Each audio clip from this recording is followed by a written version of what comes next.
Everyone, বছরের প্রথম দিনে প্রথম ব্লগে কল্যাণময়ীর মায়ের সুন্দর মূর্তিটা আমি তোমাদের সবার সাথে শেয়ার করে নিচ্ছি। আশা করব মা তোমাদের সবাইকে খুব খুব খুব ভালো রাখবে। সবাই খুব ভালো করে থাকো। নতুন বছরটা খুব সবার যেন তোমাদের খুব খুব খুব ভালো যায়। মা তোমাদের সবাইকে ভালো রাখুক।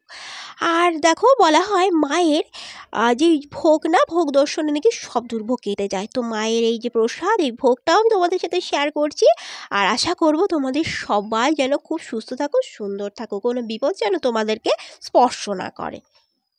Hello everyone, this is Papia. Welcome to my channel and another new mini vlog and also happy new year to all of you. So first actually আমি ভেবেছিলাম নর্মালি আমি তোমাদের সাথে কথা বলেই vlogটা বানাবো, বাট পাশে এখানে এত জোরে সাউন্ড আসছিল না, যে কারণে আমাকে সাউন্ডটা অফ করে আবার নতুন করে ভয়েস ওভার দিতে হলো। তো আশা করব তোমাদের নতুন বছরটা খুব খুব খুব ভালো কাটুক। তো এই 2024-এর কিছু মেমোরি আজকে আমি ভ্লগটাই তোমাদের সাথে শেয়ার করছি। আশা করি তোমাদের ভ্লগটা ভালো লাগবে। ব্লগটা পুরো দেখো, স্কিপ না করে। 24-এ সবথেকে বড় পাওনা ছিল আমাদের বড়মার মন্দিরে গিয়ে পুজো দিতে যাওয়া। মানে এতদিন যেটা শুনে এসেছিলাম, এবার নিজের চোখে দেখে এসেছিলাম। আর ভালো লেগেছে দেখো এই গোলাপ ফুলের বাগানটা। বাগান বলবো না, এটা একটা অ্যাকচুয়ালি গাছ, একটা গাছেই এত গোলাপ ফুল। তো এটা আমার একটা স্টুডেন্টের বাড়ি। ওর বাড়িতে আমি যখনই পড়াতে যাই এই গোলাপগুলো আমার এত ভালো লাগে না, আসতে যেতে আমি কিন্তু এই মানে অনেকক্ষণ দাঁড়িয়ে গোলাপ ফুলগুলোকে দেখি, ফটো তুলি। আমি তারপর বাড়ি আসি বা ওকে পড়াতে ঢুকি। আর একটাই গাছ দেখো, একটা গাছে এত গোলাপ ফুটে আছে, আর সব লাল লাল গোলাপ, আর গোলাপের সাইজগুলো অনেক বড়। আমার ভীষণ ভালো লাগে এই গোলাপ ফুলগুলো। আর এখন তো শীতকাল, শীতকাল মানে এখন পুরো একদম ফুলের সিজন, বেসিক্যালি গোলাপের। তো এখন তো প্রচুর গোলাপ ফুটে আছে। এই দেখো এই গোলাপটা। আর এত ভালো লাগে না, নিচের দিকটায় না মানে গাছের তলায় একদম অনেক পাপড়ি ঝরে ঝরে থাকে নিজে থেকেই। তো এটা কিন্তু ভীষণ সুন্দর লাগে। 76-এর মন্বন্তরের উপর বেস করা একটা পুজো থিম, যেটা আমার খুব ভালো লেগেছিল। মানে এখানে দেখানো হয়েছে যে দেখো, ঢুকতেই দেখছিলাম কতগুলো ডেড বডি রয়েছে। এটা 76-এর মন্বন্তর, মানে যে সময় ইংরেজরা এদেশে রাজত্ব করতো সেই সময়কার একটা থিম এখানে করা হয়েছে। এটা কিন্তু একটা কালী পুজোর থিম। অ্যাকচুয়ালি প্যান্ডেলটা তো খুব সুন্দর লেগেছিলো। অ্যাকচুয়ালি বেশ যে জিনিসটা ছিল না, সেটা হচ্ছে মন্বন্তর, মানে মানুষ না খেতে পেয়ে কী অবস্থা হয়েছিল। তো দেখো এখানে বুঝতে পারবে।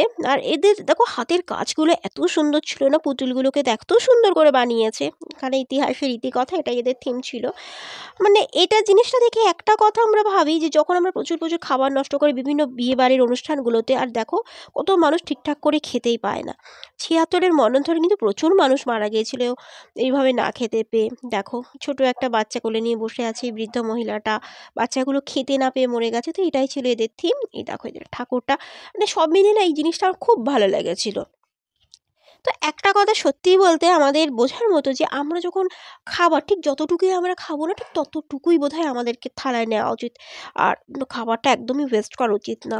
আর বেসিক্যালি যে বিভিন্ন রকম অনুষ্ঠান বাড়িগুলো হয় না, সেখানেও না যদি তারা কোনো ফোন করে কোনো সংস্থাকে দিয়ে দেয় খাবারগুলো, করে ওই সংস্থাগুলো কোনো ক্ষুধার্ত মানুষকে ওই খাবারগুলো দিতে পারে, যাতে ক্ষুধার্ত মানুষের পেটও ভরে আর ওই অনুষ্ঠান বাড়ির বেঁচে যাওয়া খাবার নষ্ট না হয়। যদিও এটা সম্পূর্ণ আমার নিজের অভিমত। কল্যাণীর মা কল্যাণময়ী কালী মন্দিরটাও কিন্তু এটাও একটা 2024-এর মেমোরির মধ্যেই পড়ে। কারণ এই মন্দিরটার পাশ দিয়ে অনেকবার গেছি, কখনো যাওয়া হয়নি। তো জাস্ট টোটো থেকে আমি যখন উকি দিয়ে দেখছিলাম, তো টোটোওয়ালাটা বেশ ভালো ছিল। উনি বললেন, আমি দাঁড়াচ্ছি ম্যাডাম, আপনি ঘুরে আসতে পারেন। তো যাই হোক, টোটোকে রেখে আমি 2 মিনিটের জন্যই গিয়েছিলাম। সেই 2 মিনিটের মেমোরিটা আমি তোমাদের সাথে শেয়ার করছি। দেখো এই মন্দিরটা হচ্ছে কল্যাণী যে স্টেডিয়ামটার জাস্ট অপোজিটে। তো যেহেতু উনি দাঁড়িয়ে ছিল বলে আমি ভালো করে আর কি আর তোলা হয়নি ভিডিওটা। তো যতটুকু তুলেছি ততটুকুই দেখো। মন্দিরটা কিন্তু খুব সুন্দর। আর তবে এখানে না ফটো তোলা একদম নিষেধ ছিল। যদিও আমাকে বলল যে তুমি নতুন এসছো, তুমি চাইলে তুলে নিতে পারো। তো আমি এখান থেকে একটুখানি ক্লিপ শেয়ার করেছিলাম। আর এখানে না প্রচণ্ড হোঁচট খেয়েছিলাম। হোঁচট খেয়ে না আমার ক্যামেরাটা নিজে থেকেই অন হয়ে ছবিটা ক্লিক হয়ে গেছিলো। আর দেখো এখানে ঘন্টাটা ছিল, ঘন্টাটাও মানে আমি হাত পাচ্ছিলাম না, বাট একজন এসে আমার হাতে ধরিয়ে দিল।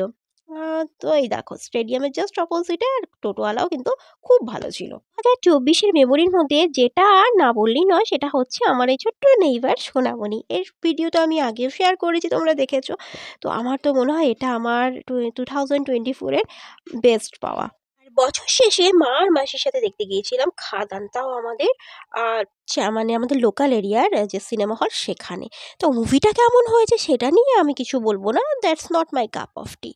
বাট মেইন যে কথাটা, মা মাসির সাথে দীর্ঘ ১৫ বা হয়তো তারও বেশি মানে সময় পর কিন্তু এই হলটাতে এলাম, যেখানে দেখো কোনো ডলবি সাউন্ড নেই বা কোনো এসি হল কিছুই নেই। এটা হচ্ছে আমাদের সেই সিনেমা হল যেখানে বহু বছর পর আমরা এসেছি।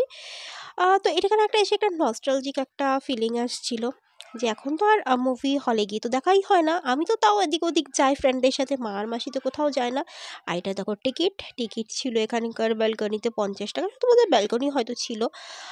যাই হোক, ওভারঅল এই দেখো এটা হচ্ছে এদের স্ক্রিনটা, তো ওভারঅল খারাপ যায়নি। তো এই সব কিছু মিলিয়ে 2024 কিন্তু আমার মোটামুটি ভালোই কেটেছে। তো তোমাদের কেমন কেটেছে অবশ্যই কিন্তু কমেন্টে জানিও।